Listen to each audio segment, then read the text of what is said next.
Welcome in, everybody, to Leading Off right here on Fantasy Pros. It is me, Joey P, Joe Pisapia. That is Dinger Dan Harris, and it's you. And we're talking all things baseball, just like we do every morning here at Fantasy Pros. You can listen wherever you get your podcasts. Make sure you subscribe to the show, and don't forget to subscribe to our YouTube channel, where we are live Monday through Friday every morning, usually 9 a.m., unless Dan has camp, in which case it's more like 9:30. But we're here for you. We're here for the baseball community. You are our baseball community.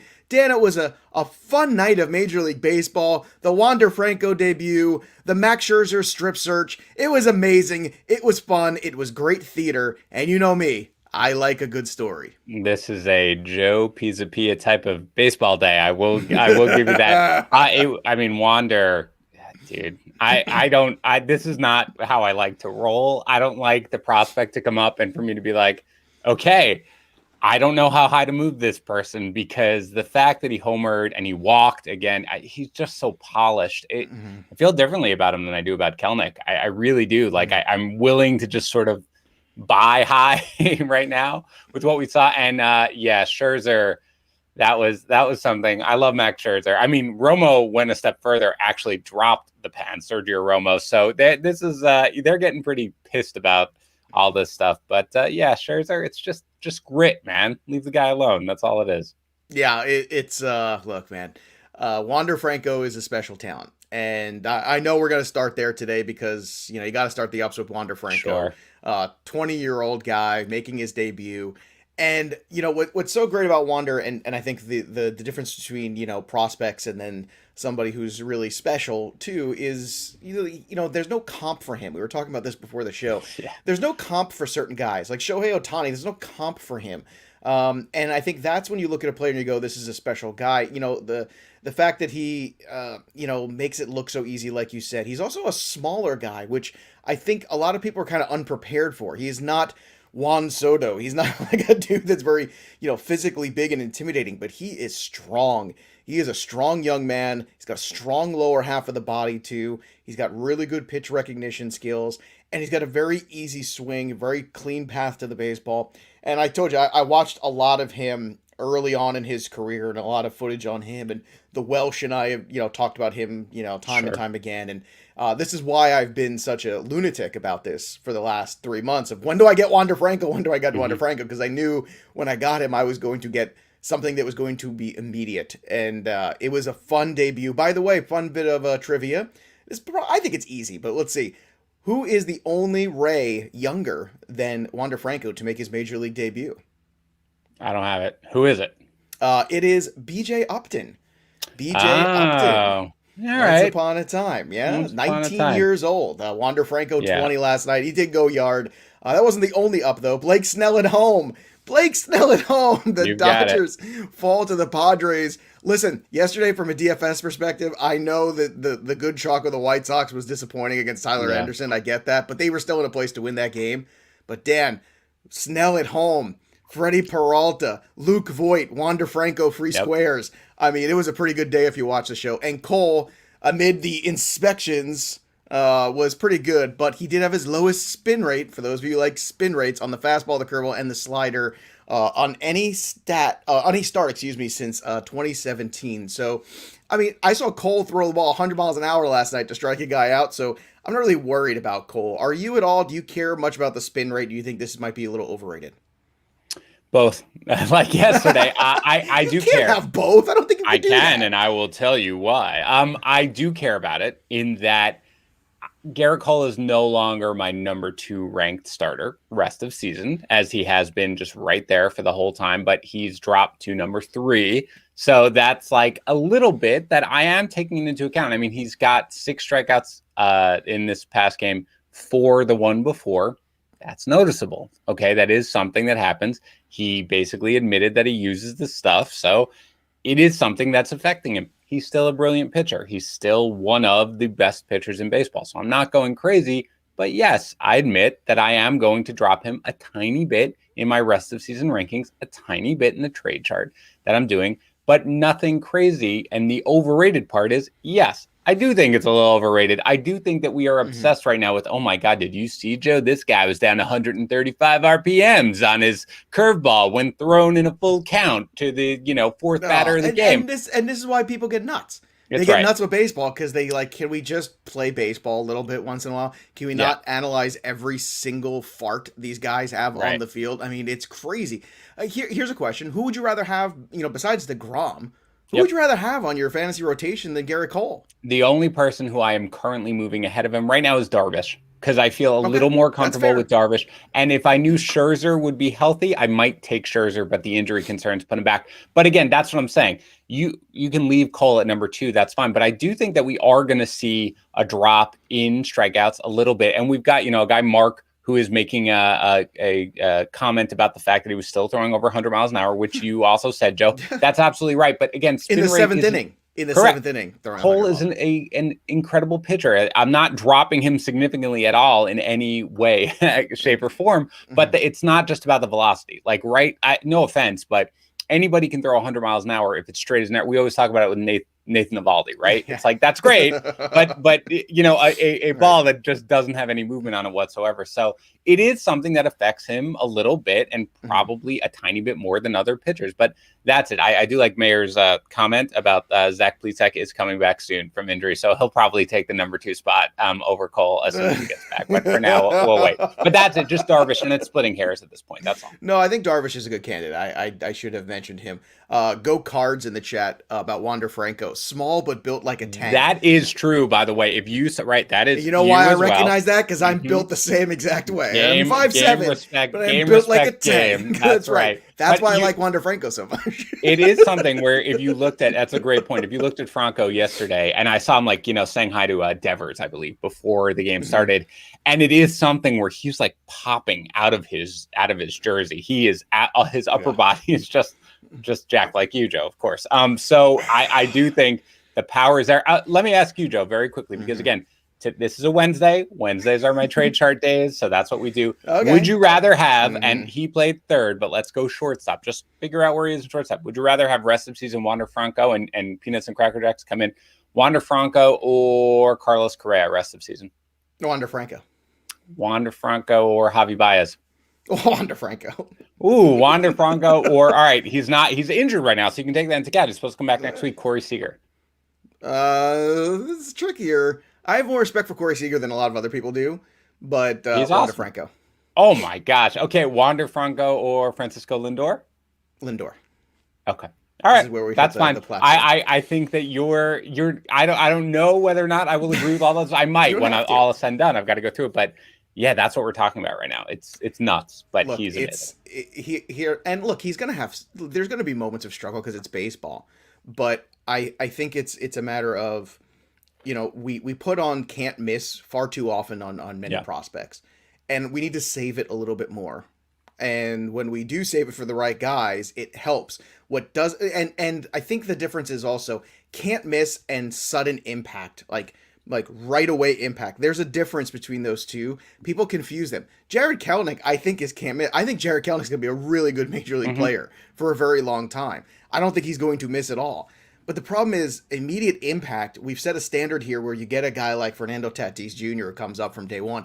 I think Wander Franco is more like that player than he is like a Jared Kelenic player, where it's And immediate and you see it and you go, wow. And if you picked him up in a keeper league or a dynasty league on the cheap this year, you're going to be very happy for a very long time.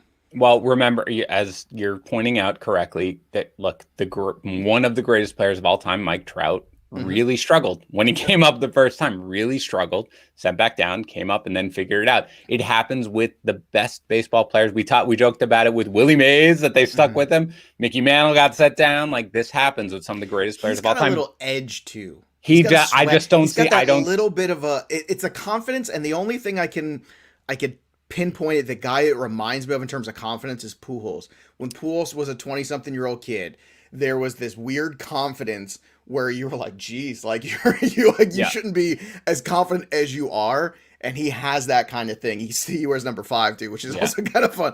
But that's the kind of thing you need. That I think the players that have that kind of confidence, like Soto, like Pujols, those are the guys that come in and just rock right away because they're not intimidated by the big stage. And look, it's Tampa. He's not playing in Yankee Stadium. He's not playing in in Boston. He's not going to have the same media attention, media circus around him.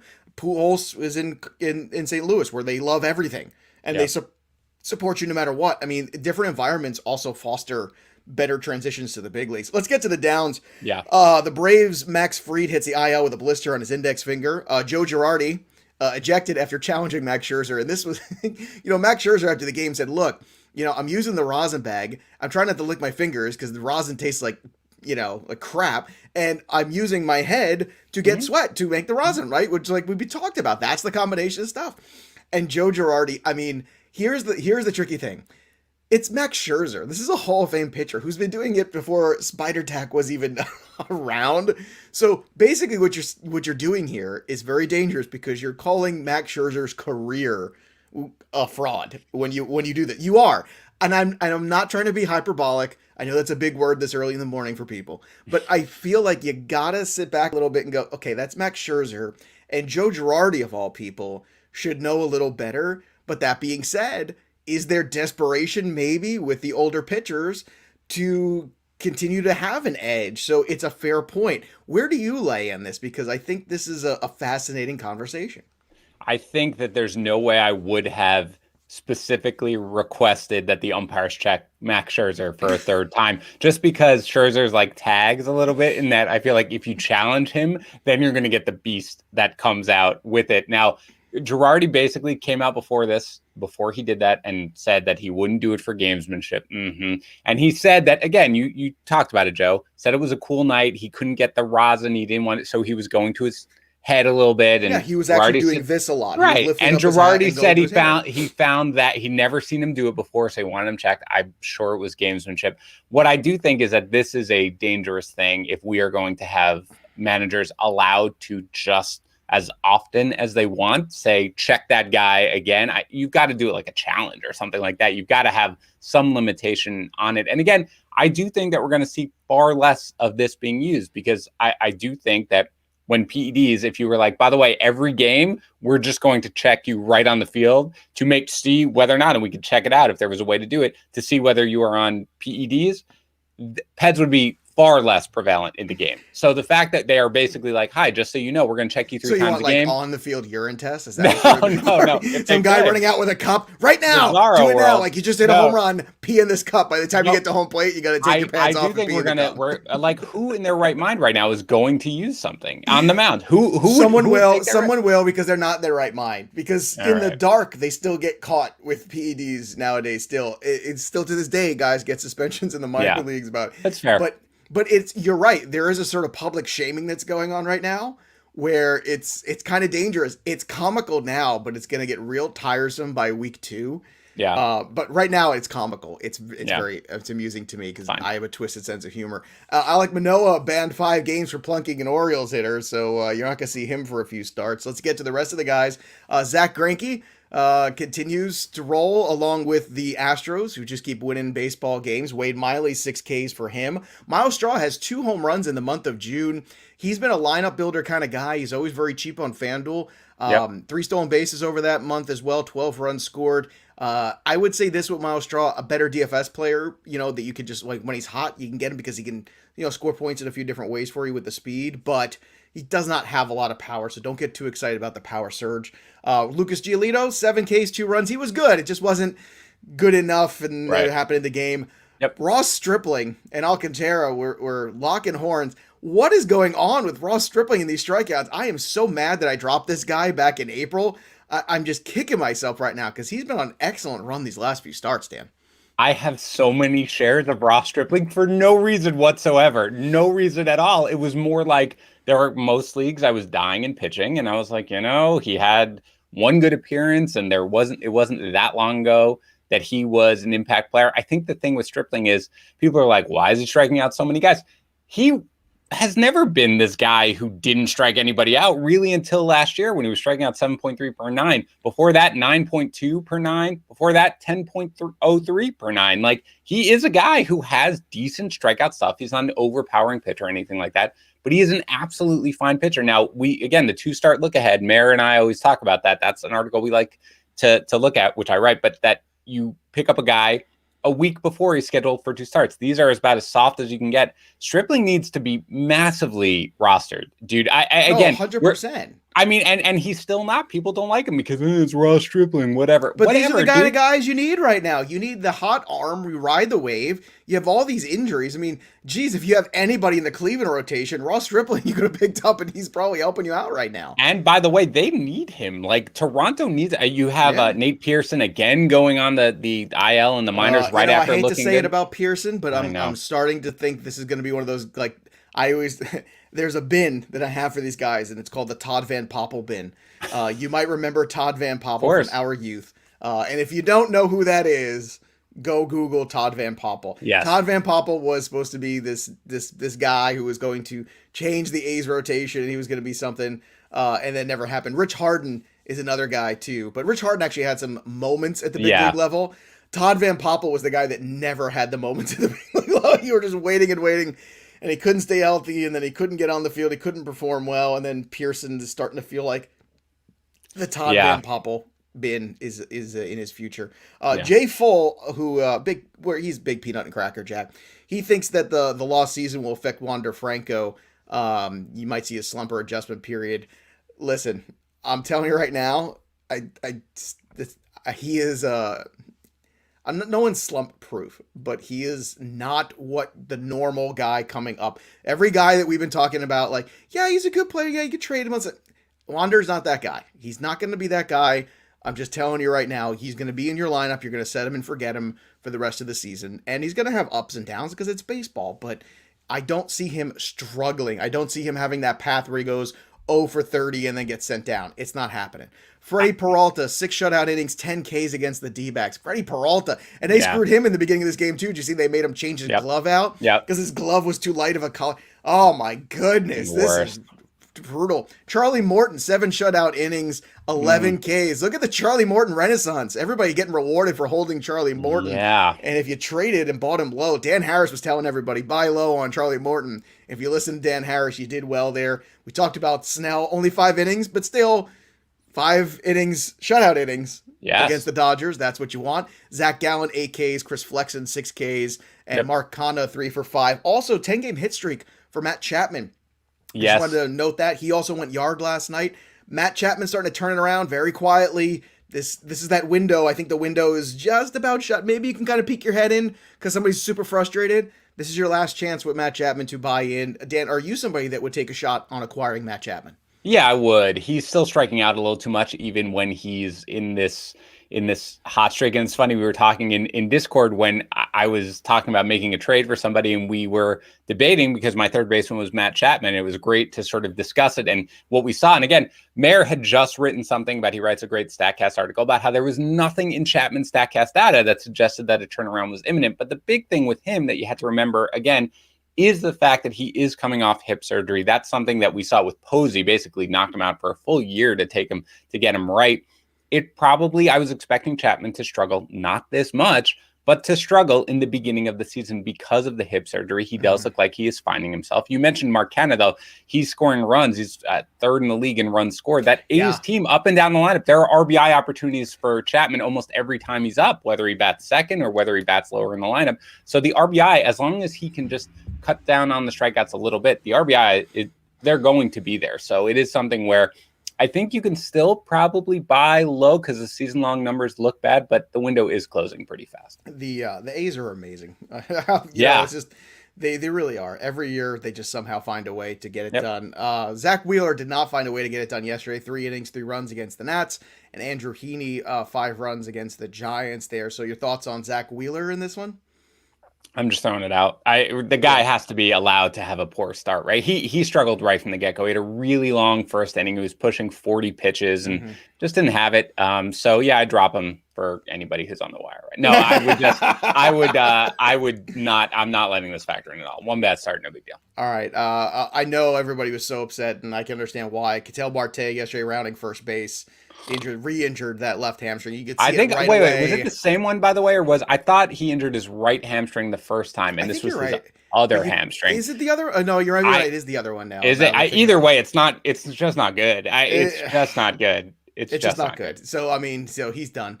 Max Fried, we already mentioned, to the IL with the blister. Marcus Stroman was removed from his start early with the hip soreness. The Mets do not need this. Oh my We God. talked about 4 outcome games. There was an outcome for you. Yeah. Right? Marcus Stroman leaving that start early. Dan Vogelback, my guess Did you is see a that, by the quad. way? Did you see I did. And then there's big old Dan Vogelback hopping his way to home plate. And the God catcher and the pitchers backing up are screaming at the out, like, get the ball in, get the ball in. Throw He the can't ball. move. And the Diamondbacks are just not even paying attention. Oh, that's bad. They're still drunk on that one win. Justin Upton left with lower back tightness. Mookie Betts was out with an illness. And George Springer and Luke Voigt returned. And Voigt, of course, hit the home run, which we talked about. I told you I had inside information with the at-bats sent to me. And if you listened, you had him in your lineup. Also today, you get Michael Conforto and Danny Duffy coming back. So hooray for returns. Let's talk about the home run calls yesterday. KONSD called Wander Franco last night and is now tied with me and Dinger Dan at 7. Wow. Congratulations. I'm mad. I should have picked Wander yesterday. Yeah, but I did not. That would have been the thing to do. That pretty neat. And Jay Huang each got on the board, too, with their first correct home run calls. Congratulations. Dr. Glenn, of course, still at the top. Wonky Penguin at 9, then the 3 of us at 7. So before we get to the DFS, I want to remind everybody, go out there and get your Lawnmower 4.0 from Manscaped. Go to manscaped.com. The new Lawnmower 4.0. It's hot foil, black chrome stamped. It's got the longest battery life in the history of batteries. It's got the shiniest light ever, so you can manscape yourself in the dark.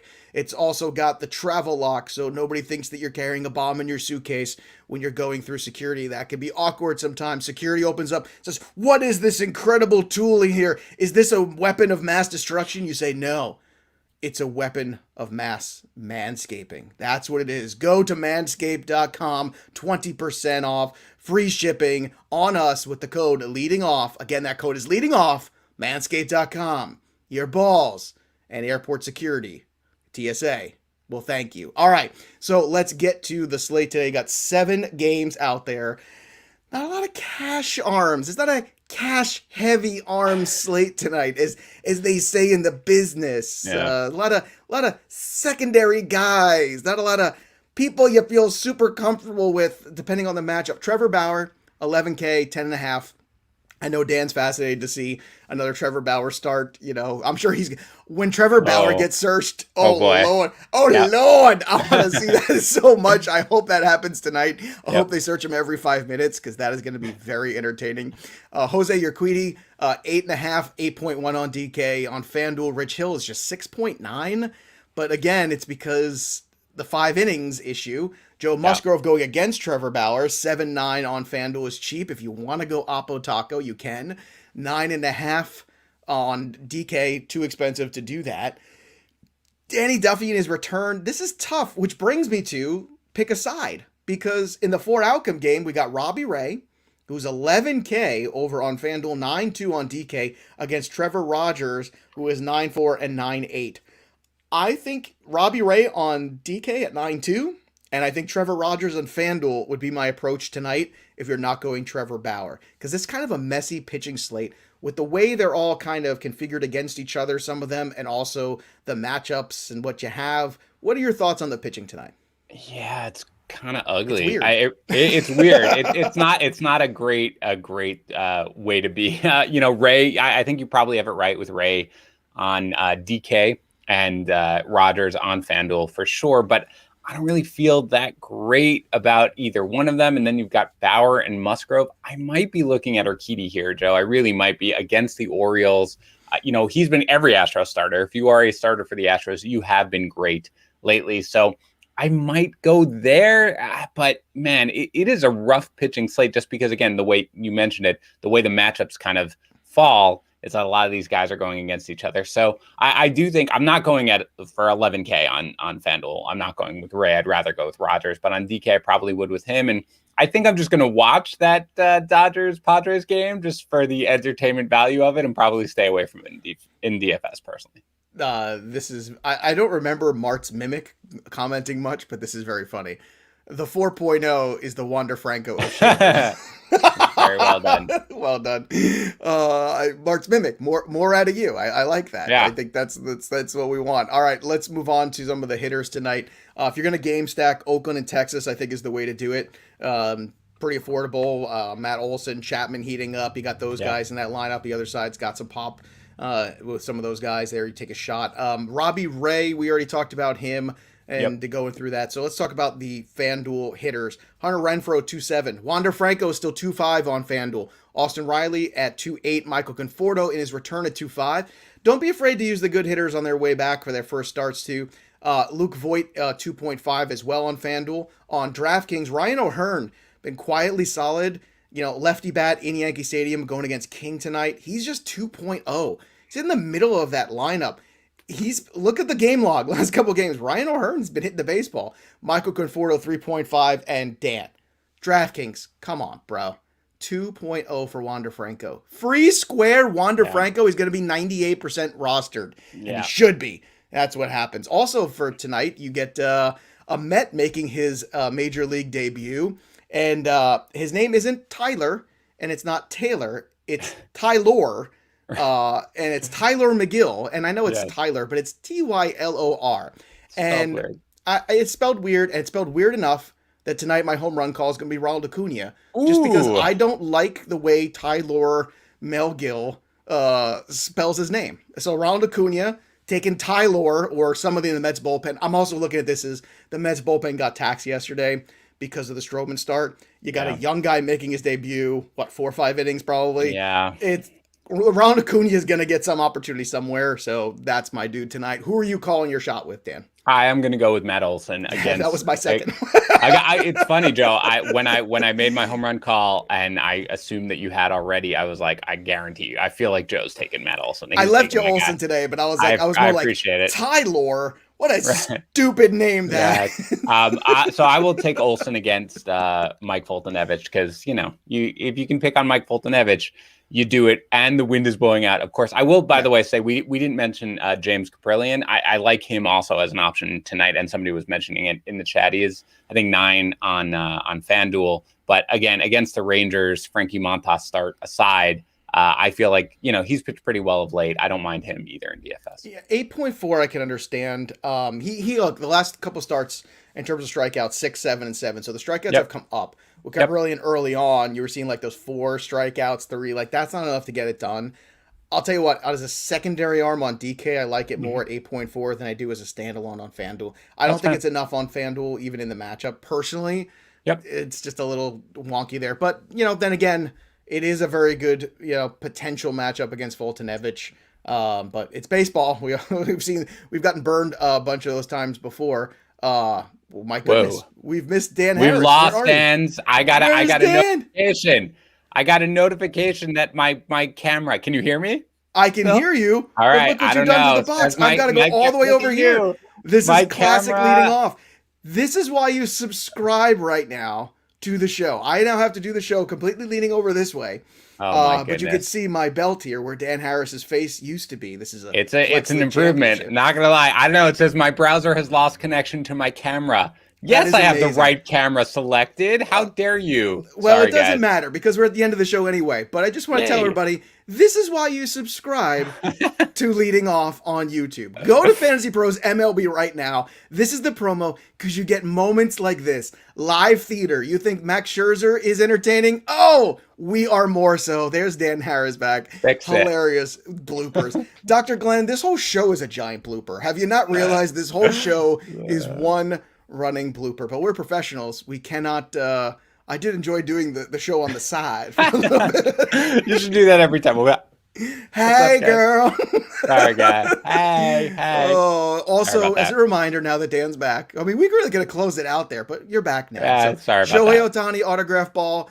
Go leave a review on Apple Podcasts or CastBox. Screenshot it. Go immediately to fantasypros.com/MLB contest. Upload the screenshot you took of the review. Fill out the form.